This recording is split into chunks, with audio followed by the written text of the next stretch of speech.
प्रधानमंत्री नरेंद्र मोदी को आप सुन रहे थे। आचार्य महाप्रज्ञ की जन्म शताब्दी पर वो बातें कर रहे थे, संबोधित कर रहे थे।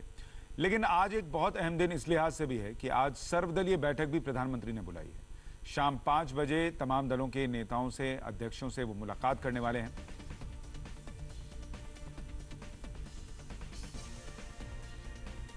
उस पर भी बात करेंगे। लेकिन आज प्रधानमंत्री अभी समाज और सेवा के लिए जीवन को किस तरीके से खपाना पड़ता है, आचार्य महाप्रज्ञ को नमन करते हुए इसके बारे में भी याद दिला रहे थे। सर्वदलीय बैठक की बात कर रहा था मैं। एलएसी पर चीन की धोखेबाजी का भारत ने जबरदस्त जवाब दिया। चीन से हुई हिंसक झड़प के बाद प्रधानमंत्री मोदी ने साफ कर दिया कि हमारे जवानों का बलिदान व्यर्थ नहीं जाएगा। चीन को क्या जवाब दिया जाएगा, आज इसकी फाइनल रणनीति बन सकती है। चीन से बढ़ते तनाव के बीच प्रधानमंत्री नरेंद्र मोदी ने सर्वदलीय बैठक बुलाई है। ये सर्वदलीय बैठक आज शाम 5 बजे होनी है। पीएम मोदी विपक्ष के साथ वीडियो कॉन्फ्रेंसिंग के जरिए भारत और चीन के बीच बने हालात पर बातचीत करेंगे। सर्वदलीय बैठक में करीब 15 पार्टियों के अध्यक्ष शामिल होंगे। इस मीटिंग में उन पार्टियों को बुलाया गया जिनके 5 से ज्यादा सांसद हैं। इसके साथ ही सभी पार्टियों से यह भी कहा गया है कि पार्टी के अध्यक्ष ही पार्टी में मीटिंग में शामिल होंगे, किसी प्रतिनिधि को ना भेजें।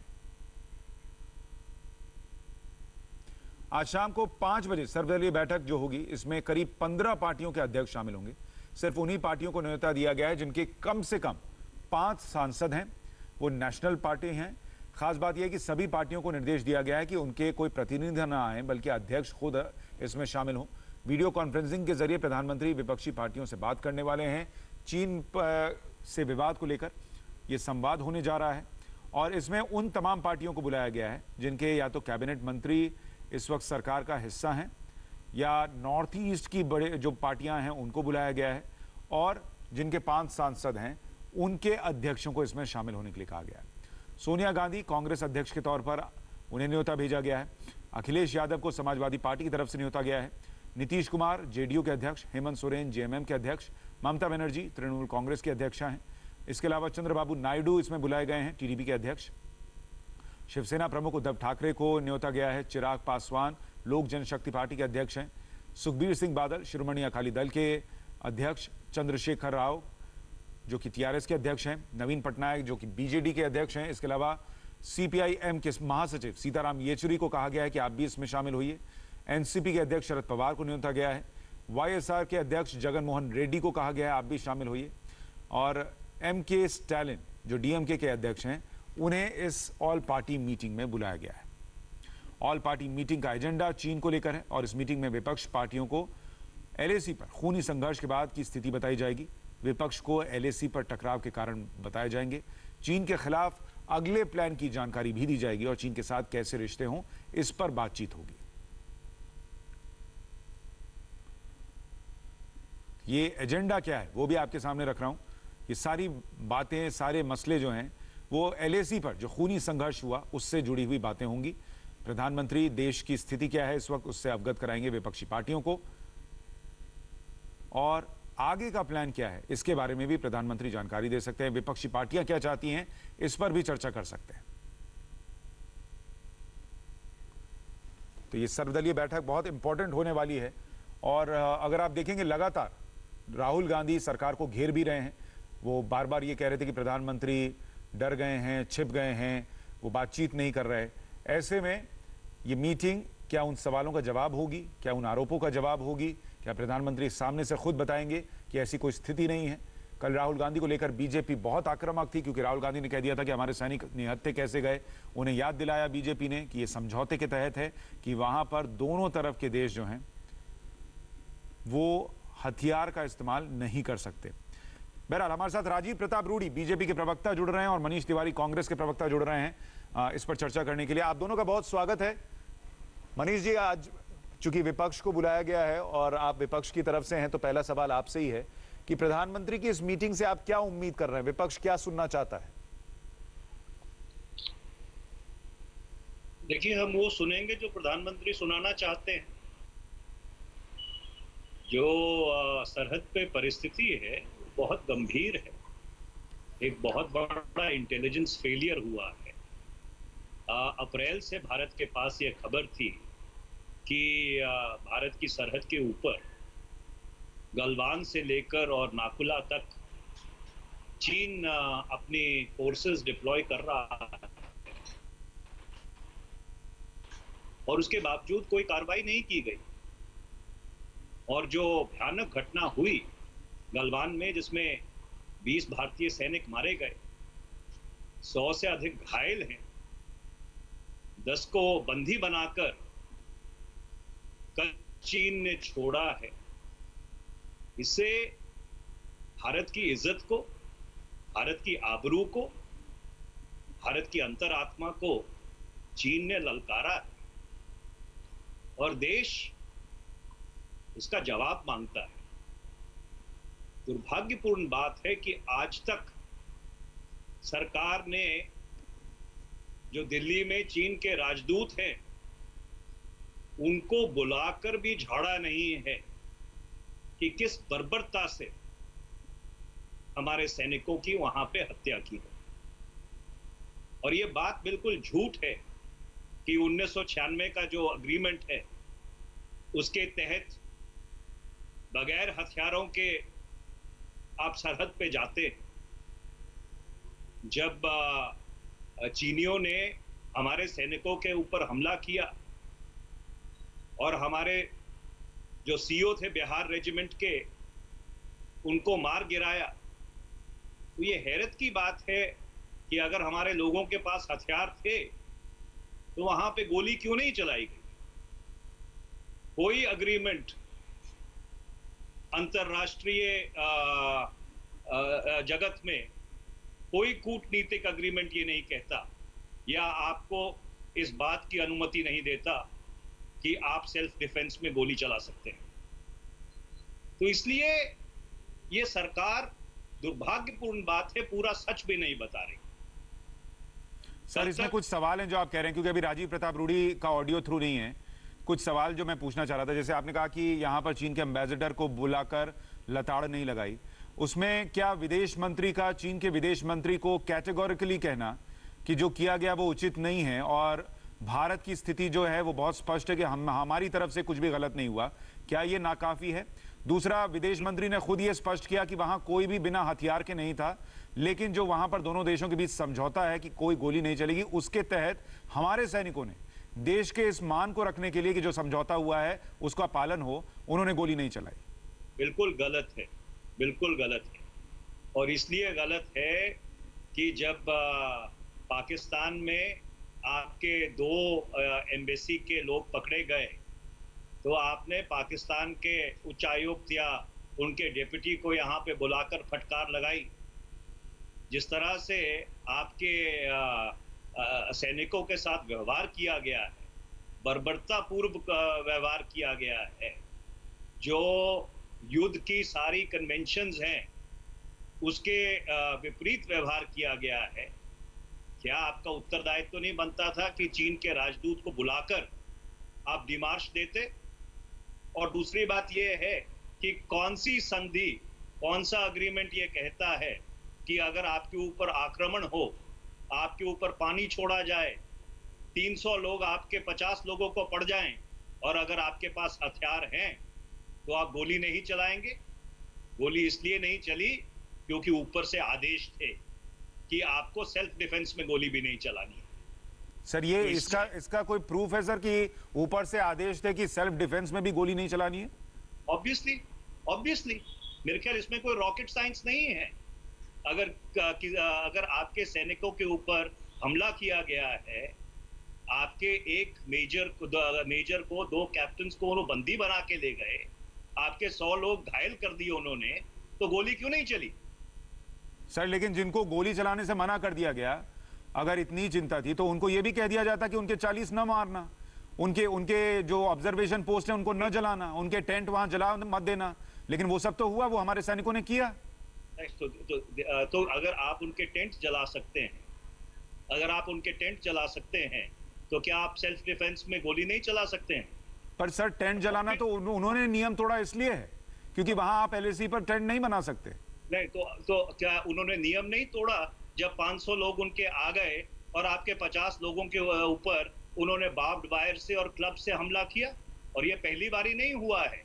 5 और 6 मई को यही घटना पहले हो चुकी है और जो महार रेजिमेंट के सीईओ हैं कर्नल विजय राणा, वो आज तक आईसीयू में भर्ती हैं।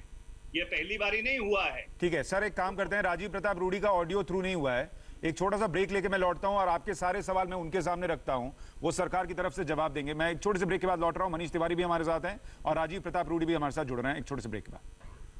तो हम लगातार चर्चा कर रहे हैं ऑल पार्टी मीटिंग को लेकर और इस पर चर्चा करने के लिए हमारे साथ मनीष तिवारी कांग्रेस के प्रवक्ता बने हुए हैं, राजीव प्रताप रूडी थोड़ी देर में हमारे साथ जुड़ जाएंगे।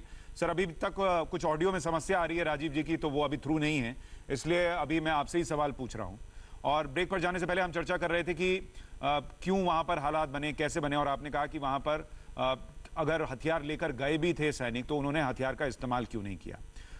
सर जो एग्रीमेंट है 1993 का और जो बाद में 1996 में फिर से दोनों देशों के बीच थोड़ा और बड़ा कुछ चीजें जोड़ी गई, उस पर चर्चा करूं उससे पहले राहुल गांधी ने एक नया ट्वीट किया है। उन्होंने कहा कि गलवान में चीन की थी, सरकार सो रही थी और हमेशा विवाद से इनकार करती रही, ये बात निकलकर अब सामने आ रही है। ये राहुल गांधी ने नया ट्वीट किया है। गलवान में चीन की साजिश प्री प्लान थी, ये राहुल गांधी आरोप लगा रहे हैं और कह रहे हैं सरकार सो रही थी, इसलिए ये मसला इतना बढ़ता चला गया। चीन विवाद पर राहुल गांधी के इस ट्वीट को लेकर हम चर्चा करेंगे। मनीष जी, जब हमारी फौज वहां तैनात थी और देखिए ये जो कुछ भी हुआ ये तब हुआ, उस दौरान हुआ जब वहां पर हमारी बातचीत चल रही थी कमांडर लेवल की, और उस कमांडर लेवल की बातचीत में सरकार से कहा गया कि आप वहां पर जो लोग ग्राउंड पर हैं वो चर्चा करें और स्थिति को सुलझाएं, जैसा कि दोनों देशों के बीच एग्रीमेंट है।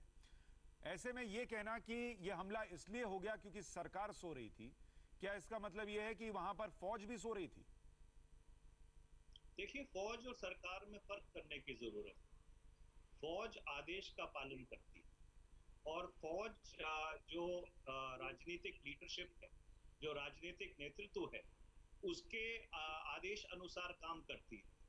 तो इसलिए इसको एक व्यापक परिप्रेक्ष्य में देखने की जरूरत है कि भारत और चीन के सरहद के ऊपर ये जो तनाव बढ़ा है उसका कारण क्या है। और उसका कारण ये है कि 2014 से लेकर 2020 तक भारत की कोई चीन के प्रति नीति नहीं है। अगर आपको याद होगा, जब शी जिनपिंग भारत आए थे और प्रधानमंत्री जी उनके साथ साबरमती के तट के ऊपर झूला झूल रहे थे, उसी समय चुमार में चीन के सैनिक घुस आए थे, उसी दिन घुस आए थे। उसके बाद 2017 में डोकलाम की घटना हुई। चीन ने जो फ्लैश पॉइंट था वहां से अपनी सेना वापस ले ली, पर आज जो पूरा डोकलम प्लेटो है और जो उसकी कमांडिंग हाइट्स हैं वो चीन के कब्जे में।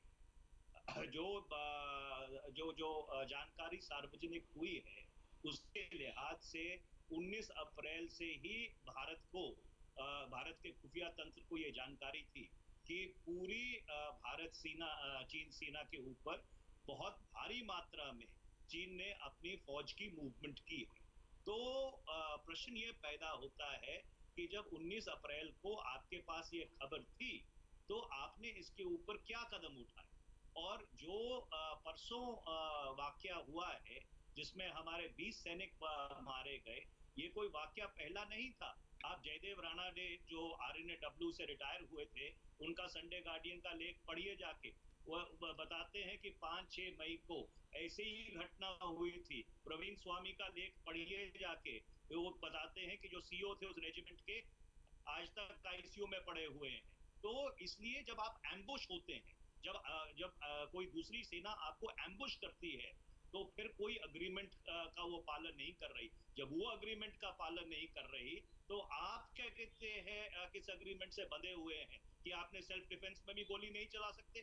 तो अगर गोली नहीं चली इसका मतलब कि बहुत सख्त आदेश होंगे कि अंडर नो सर्कमस्टेंसेस आपको वहां पर अपने हथियारों का इस्तेमाल करना है। ठीक है सर, जिस एग्रीमेंट की हम बात कर रहे हैं उसकी एक लाइन भी आपको पढ़कर सुनाता हूं। 1996 की बात में कर रहा हूं। No activities of either side shall overstep the line of actual control in case personnel of one side crosses the line of actual control upon being cautioned by the other side they shall immediately pull back to their own side. इसके बाद आगे लिखा गया है exercise self restrain in case of face of situation and start immediate consultation through diplomatic channels. Sir ये 1996 का है, जब केंद्र में एच.डी. देवेगौड़ा साहब प्रधानमंत्री थे और उसके बाद आपकी सरकारें भी आई। इसमें यह क्यों नहीं जोड़ा गया कि अगर फेस ऑफ की सिचुएशन हो तो बातचीत ना करें, फिर उसके बाद वहां गोली भी चला लें? आप कैसी बचकानी बात कर रहे हो? ये कोई बात है करने वाली? तो इसमें तो लिखा है सर, जब आप ये कह रहे हैं कि फेस ऑफ हो तो आप कंसल्टेशन करें, तो आप तो फौज को ये बता रहे हैं कि आप बातचीत का रास्ता निकालें। नहीं, किस तरह की बचकानी बात कर रहे हैं आप? सर मैं तो आपसे पूछ रहा हूं जो लिखा हुआ है, फेस ऑफ का मतलब क्या है सर? एलएसी का मतलब क्या है? आप नहीं, मैं पूछ रहा हूं सर, अगर फेस ऑफ की स्थिति हो जाए और अगर एग्रीमेंट कहता है आप कंसल्टेशन करें, तो आप तो खुद ही सैनिकों से कह रहे हैं कि फेस ऑफ हो तो आप बातचीत से रास्ता निकालें। मुझे आप एक बात बताएं कि आप एम्बुश होते हैं जब अच्छा सर, एक काम करता हूं, राजीव प्रताप रूडी जुड़ गए हैं, उनसे ही सीधा सवाल पूछ लेता हूं। राजीव जी, आप थोड़ा देर से जुड़े। मनीष जी का ये कहना है कि वहां पर आपने फौजियों के हाथ बांध रखे थे। आप, हाँ मैं आपको सुन पा रहा हूं सर। मनीष जी, अभी चूंकि आप देर से जुड़े, मनीष जी जो कह रहे हैं, मैं आपको सीधा उनका सवाल पहुंचा रहा हूं। वो ये कह रहे हैं कि वहां पर जब भारत के सैनिकों पर हमला हुआ तो आप लोगों की ये निर्देश थे कि आपको वहां गोली नहीं चलानी है, इसलिए गोली नहीं चली और इसलिए भारत के सैनिक शहीद हुए।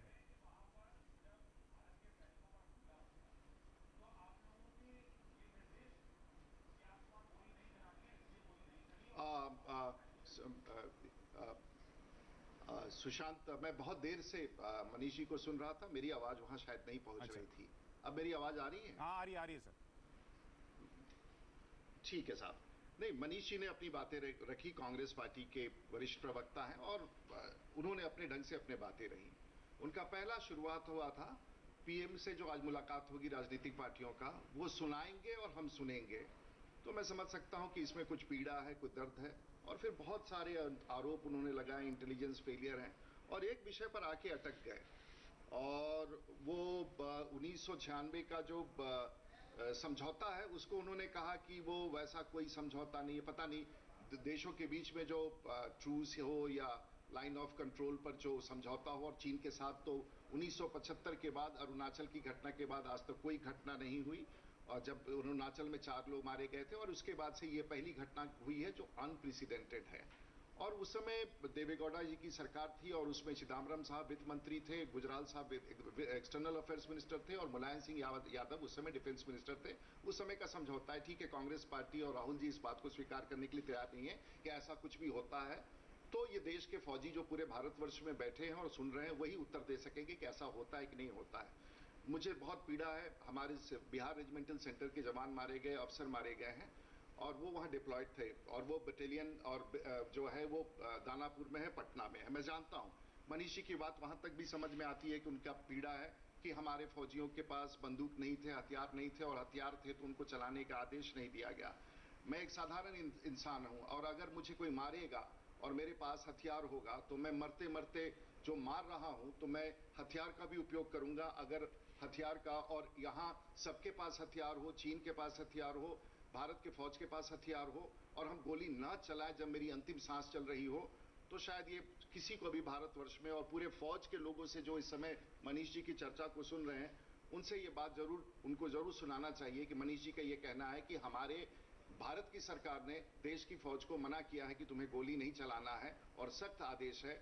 मैं नहीं जानता हूं कि इस बात में राजनीति है या सचमुच ऐसा कहीं भी किसी देश की सरकार कर सकती है कि हमारे फौज मरते रहें।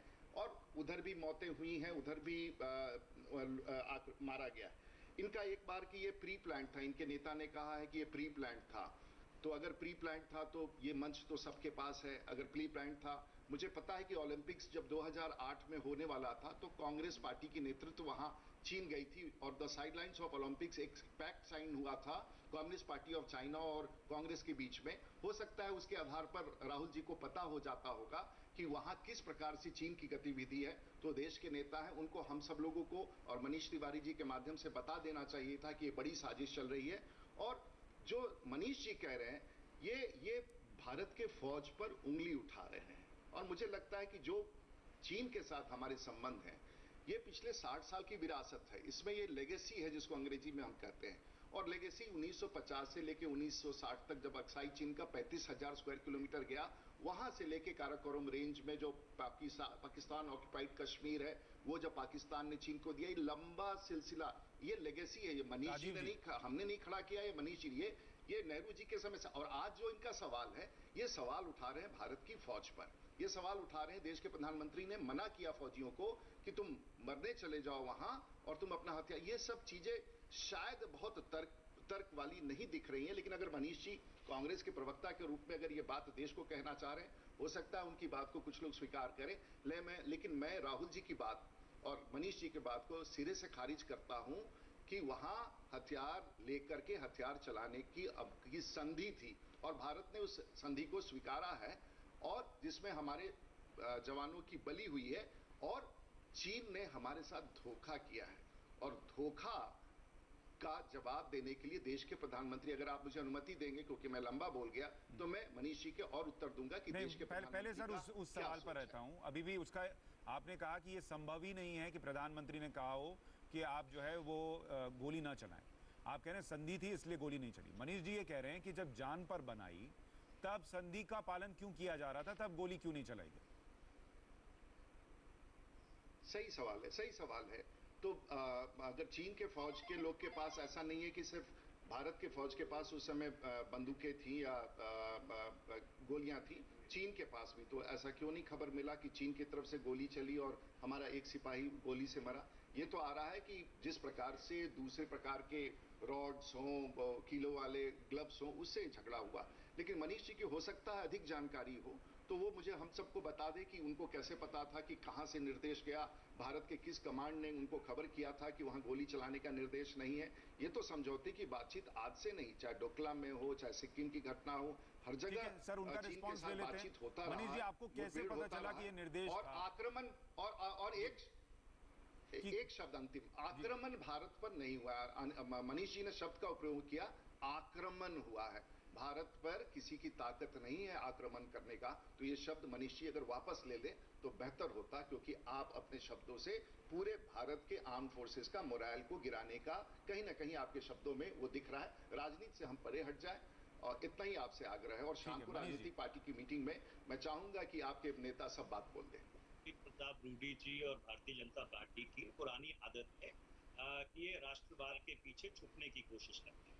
सरकार और फौज में फर्क है। हम फौज के साथ हैं और हम सरकार से जवाबदारी मांग रहे हैं। तो इसलिए ये कह के कि ये शब्द आपने वापस ले लीजिए, इससे काम चलने वाला नहीं है। आपकी सरकार के होते हुए 1975 के बाद भारत की सरहद के ऊपर सबसे बड़ा वाकया हुआ है, जिसमें हमारे 20 सैनिक मारे गए हैं, 100 से अधिक घायल हैं, 10 को बंदी बना लिया गया, और कल रात ही शायद उनको वापस किया है, जिसमें एक मेजर और 2 कप्तान शामिल हैं। और जहां तक रही कि हमें ये जानकारी कैसे है कि सरकार की तरफ से आदेश थी कि गोली नहीं चलेगी, तो मैं उसको एक परिप्रेक्ष्य में आपके सामने रखता हूँ। ये पहला वाकया नहीं हुआ था।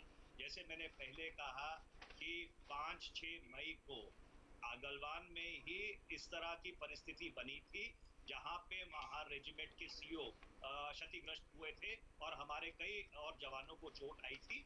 चीन के जवानों को भी हो सकता है चोट आए, पर चीन इसकी पुष्टि नहीं करता है। उसके बाद दोबारा एक ऐसा वाकया हुआ जहां पर दोनों तरफ से हाथोपाई हुई, और इसलिए जब सरहद के ऊपर तनाव है और उस तनाव की परिस्थिति में आपको एम्बुश किया जा रहा है। आज के अखबारों में अगर आप पढ़ें, जो जानकारी सार्वजनिक हुई है कि चीन ने वहां पे 2 रिवुलेट्स रोक रखे थे, 2 छोटे जो बरसाती नाले हैं, उनको उसके ऊपर बांध लगाया था। जब भारतीय सैनिक आए तो उन्होंने वो बांध खोल दिए, और उससे जो कुछ सैनिक बह गए, जो बच गए, उनके ऊपर उन्होंने लाठी डंडे से, डंडों के ऊपर कील लगे हुए थे, जिनके ऊपर तार लगी हुई थी, उससे हमला किया। मनीष जी, परिस्थिति में जब मैं बस इसमें एक सवाल जोड़ रहा हूं, जो आप कह रहे हैं उसका जवाब अब राजीव जी ही देंगे। मैं बस एक सवाल जोड़ रहा हूं जो वो पूछ रहे थे। वो ये कह रहे थे कि अगर मान लीजिए हमला हुआ, आप कह रहे हैं कि भारत के फौज को भारत के प्रधानमंत्री या भारत की सरकार ने कहा था कि कुछ भी हो जाए गोली मत चलाना, उन्होंने हाथ बांध दिए थे। सवाल ये उठ रहा है कि क्या शी जिनपिंग ने भी चीन के सैनिकों के हाथ बांध दिए थे कि तुम वहां हमला करने जाओ, तुम्हारे 40 लोग वो मारते रहेंगे लेकिन तुम गोली मत चलाना?